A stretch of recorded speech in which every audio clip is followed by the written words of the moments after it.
This video is dedicated to a look at the James Corden carpool karaoke for Sia and some of the interesting insights we pick up there. Um, I want to say that this is one of the most mind-blowing videos I've seen that James has done for several reasons.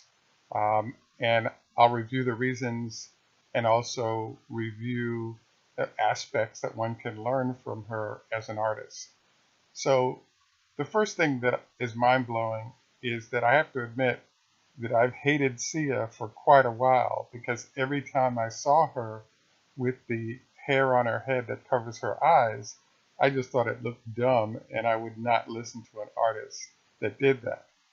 I was shocked to find out that her goal was anonymity and avoiding, adding mystery to what it is that artists do, and the volume of information and photos on artists was unappealing. So I think it's a brilliant marketing move now that I understand what's going on.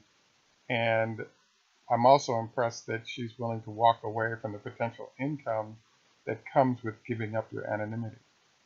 The second aspect of Sia that I think is mind-blowing is that she wrote Diamonds and didn't perform it herself, but instead sold or gave it to Rihanna as a song that Rihanna could ride to huge stardom as she did. In particular, in that song, she introduced a concept that I didn't know, called the melody hook. So obviously, if you watch the video, you'll see what a melody hook is. But she enjoys writing music with melody hooks as part of it. And I was impressed at how quickly Diamonds became an anthem, and I enjoyed singing it, and I particularly enjoyed singing the melody hooks, even though I didn't know what they were. But I'm really impressed by her writing in that regard.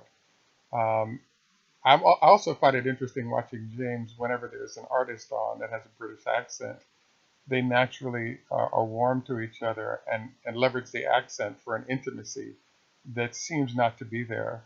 If you watch the Elton John video, similar British accent, camaraderie seems to recur, as was the case with Adele.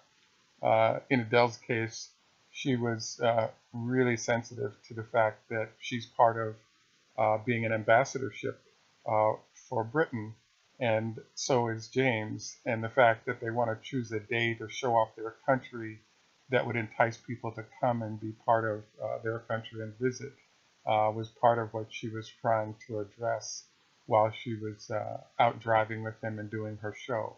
So getting back to Sia, the grades on her, I think, are pretty amazing. She gets vocal ability and quality, and the ability to not do what's called autocorrect or vocal corrects in the studio, and to belt out songs at that level. She gets an A. The on-the-flyness of her ability to start to harmonize with James and find his voice and sing below and above him efficiently, I give it an A+, because other artists that we've seen here have found sort of one lane and ability to harmonize with them, but in her case, her vocal range is so broad that she could sing both above and below him and switch on the fly to find what that is and sound terrific. It was so crazy that I don't know if you'll notice in the video, but there was a point at which she is actually leveraging James's voice and singing with him in a way that you almost wonder if it wouldn't be fun to put music to it and put it out as a song and see what fan reaction is to it, because it sounded so good and it was on the fly and it wasn't in the studio. So it's rare to get an artist who can perform their music in the way that Sia does and generate sound and enjoyment factors that would make it publishable right then, and a huge number of fans would enjoy it. And in this case, they were doing it a cappella. Utterly mind-blowing. Next, I'd like to cover, showmanship. Now that I understand what she's doing with her hair, I definitely think she has a certain showmanship to her that she's doing, or lack thereof. So in general, I would say she's a phenomenal artist. I'm giving her an A. I would say that the only drawback I would give to her is that um, is a lack of intimacy.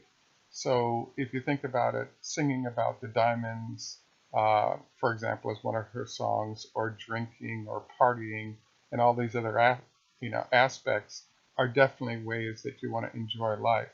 I feel as though when you look at a Lady Gaga or you look at Adele, part of what really puts them over the top is the sense of intimacy with who they are and what they're really about. And the ultimate form of that is the unwillingness to show her face as much as possible, is the ultimate sign of lack of intimacy. Um, I have to admit that even though she gets demerits for those aspects of what she does, I think that she's a great artist that one can really enjoy because she's a great musician, a great writer, um, really has a good heart. And I think that the authenticity relative to her drug and alcohol issues um, does add some of the authentic elements that are lacking in the writing that we see. So kudos to her.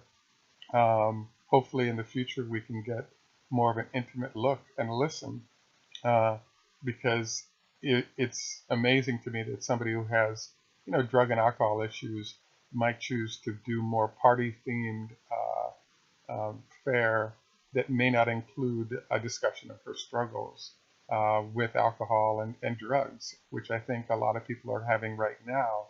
And it'd be interesting to see her bring that forward in a conversation in the future in her music. Sia, great job. Great job in the write of the song for Rihanna. We look forward to hearing more from you. And thank you.